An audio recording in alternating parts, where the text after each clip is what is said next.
চোখের অবস্থাটা খুবই শোচনীয়, আগে থেকে খুবই খারাপ হয়েছে। কালকে ডাক্তার দেখিয়েছিলাম, মানে নর্মাল একজন হোমিওপ্যাথি ডাক্তার দেখিয়েছিলাম আঞ্জনি বলে। তো ডাক্তার সঙ্গে সঙ্গে দেখে বলে এটা একটা ইনফ্লামেশন, একটা ইনফেকশনের মতন হয়েছে। তো চোখের ডাক্তার দেখাতে একটু পরে সেখানেই যাব। দেখতে পাচ্ছ কি অবস্থা।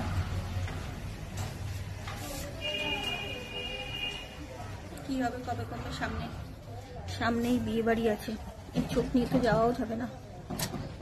Hello lovely viewers, welcome and welcome back to our channel SMS family. তোমরা সবাই কেমন আছো? আশা করছি তোমরা সবাই খুব ভালো আছো, বাট আমি কিছুদিন যাবৎ ভালো নেই। কেন, আমার চোখে একটা বললাম যেটা হয়েছে, তোমরা দেখতেই পারলে, শুনতেই পারলে। তো ওর জন্যই এখন আমি যাচ্ছি ডাক্তারের কাছে যাওয়ার জন্য আমি এখন রেডি হব। আর দেখতে পাচ্ছি একদম দিনের দিন ঝটঝট করে খুব তাড়াতাড়ি এই ইনফেকশন হোক আর যেটা হোক খুব তাড়াতাড়ি ছড়িয়ে গেল। আর ট্রানজিশনের মধ্যে দেখো আগের আর পরের মধ্যেও অনেকটা ফুলে গেছে, মানে সেকেন্ডে না মিনিটের মনে হচ্ছে কি ফুলে যাচ্ছে। দেরি না করে ডাক্তারের কাছে যাওয়াই ভালো। আর দেখছো এই যে যাচ্ছি তার জন্য একটু ভিডিও করছি বলে কত রকম ক্যাত মারলাম। একবার চশমা পরে দেখছি, একবার চশমা খুলে দেখছি। চশমা পরে না একটু মানে চশমা ছাড়া একটু বেশি মানে উদ্ঘট বিদঘুটে লাগছিল, তাই চশমাটা পরে নিলাম। তারপরে আমরা মানে খানিকটা বাইকে করে গেলাম। তারপরে সেখান থেকে আমার হাজব্যান্ডেরও বেশ কিছুদিন ধরে চোখের সমস্যা বলে আমাকে বললো যে বাইকে করে নিয়ে যাব না তোমাকে। তো চেনা জানা একটা টোটো ছিল, সেখানে ওনাকে ডাকলাম। ডাকার পর উনি আমাদের নিয়ে যাচ্ছে। তো চলো যাওয়া যাক চোখের হসপিটালে। দেখো আমার চোখে এরকম হয়েছে বলে আমার বর আবার একটু ডিপ্রেশন হয়ে গেছে। তো কি বলবো, ও সবসময় ভাবে আমার সাথে বা আমাদের সাথে এরকম কেন হয়, একটার পর একটা এরকম লেগে থাকে। দেখো ভালো খারাপ সময় নিয়েই তো জীবন। তো জীবনের এটাই একটা কি বলবো, আর একটা জিনিস আর একটা রুলস, ভালো সময় আসবে খারাপ সময় আসবে।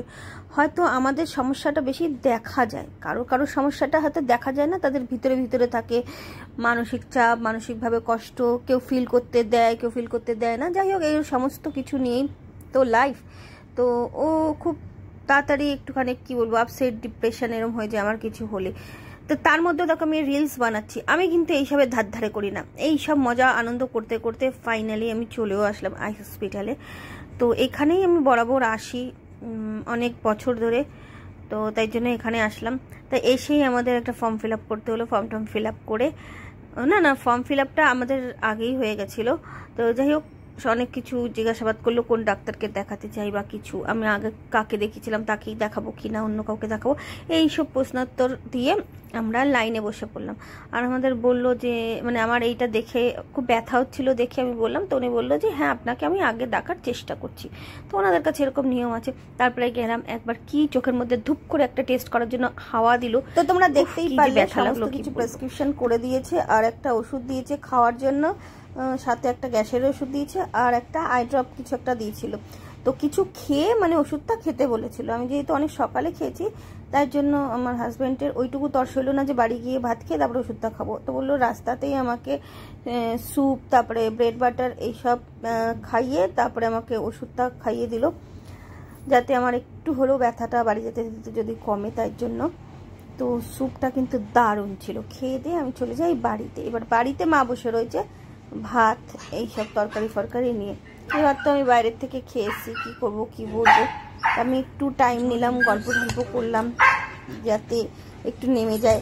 মানে মা তো আবার কষ্ট পাবে, মা তো রান্না করে বসে রয়েছে। তা খেলাম, খাওয়া দাওয়া করার পর আবার যেহেতু একটু মানে অসুস্থ, তার জন্য একটু স্পেশাল ট্রিটমেন্ট আমার হাজব্যান্ড কোথার থেকে এরম লাল লাল জামরুল নিয়ে এসছে আমার জন্য। জামরুল খেতে কিন্তু আমি খুব ভালোবাসি, তবে এই লাল রঙের জামরুলটা আমি আগে কখনো খাইনি। সত্যি কথা বলতে পেয়ে কিন্তু বিশাল মজাই লেগেছিল। আর ওষুধটা খাওয়ার পর একটু কিন্তু আমার ইমপ্রুভ বুঝতে পারছিলাম, যে সেই ব্যথাটা কিন্তু অতটাও ফিল করছিলাম, যে ব্যথা যে একেবারে ছিল না তা না, কিন্তু অতটাও ফিল করছিলাম না। এরপরে এইসব করতে করতে হয়ে গেছে বিকেল। বাবার একজন পরিচিত লোক আসবে বাড়িতে, তো এর জন্য বাবা গেছিলো বাইরে এইসব চপ সিঙ্গারা মিষ্টি ফিষ্টি নিয়ে এসছে। এবার সেই কাকুটা এসে ঘরে বসে রয়েছে, তাকে দেবো বলে তাড়াতাড়ি করে মার সাথে একটুখানি মানে কি বলবো, মাকে একটু হেল্প করছিলাম। কেন কি উনি মার সাথেও কথা বলছিল, বাবার সাথেও কথা বলছিল, আবার মা আবার কখন দেবে এইসবের ঝামেলার মধ্যে আমি করেছি মাইক্রোওভেনে চাপিয়ে দিয়েছি গরম গরম করতে। বাবা যেগুলো হচ্ছে পুরো ঠান্ডা হয়ে গেছিলো। তা এই হলো আজকের দিন আমার। এইভাবেই পুরো দিনটা কাটলো। আমি কিন্তু এখান থেকে একটা জিনিসও খাইনি, কেন জানি না। আমি ডবল মানে লাঞ্চ করেছি, স্যুপ, তারপরে ব্রেড বাটার, তারপরে বাড়িতে এসে মায়ের হাতে রান্না, একদম ফুল হয়ে গেছিলাম। তারপরে ওই কাকু চলে যাওয়ার পর আমার হাজবেন্ড আবারও আসলো। আমরা আমাদের বাড়ির জন্য রং চুজ করতে গেছিলাম রঙের দোকানে। তো ফাইনালি অনেক মানে শেড কার্ড দেখার পর, ফাইনালি অনেক মাথার ঘাম পায়ে ফেলার পর আমি নিজেই অনেকগুলো রং চুজ করে ফেলেছি। আসার সময় একটু চায়ের দোকানে গেছিলাম, সেখানে দেখো এইগুলো পুচকুগুলো কি করছে, আমার দেখে কি ভালো যে লাগছিল। এদেরকে দেখতে দিলে আমি ঘন্টা এদেরকে দেখে এদের তুমি আরে ও ঘুমাচ্ছে চাটা পেলাম না। আরে কাকা চারটে চা দাও, অনেক কাজ এখনো হাঁটতে হবে আবার। দেখা হচ্ছে পরবর্তী ভিডিওতে, ততক্ষণের জন্য টাটা।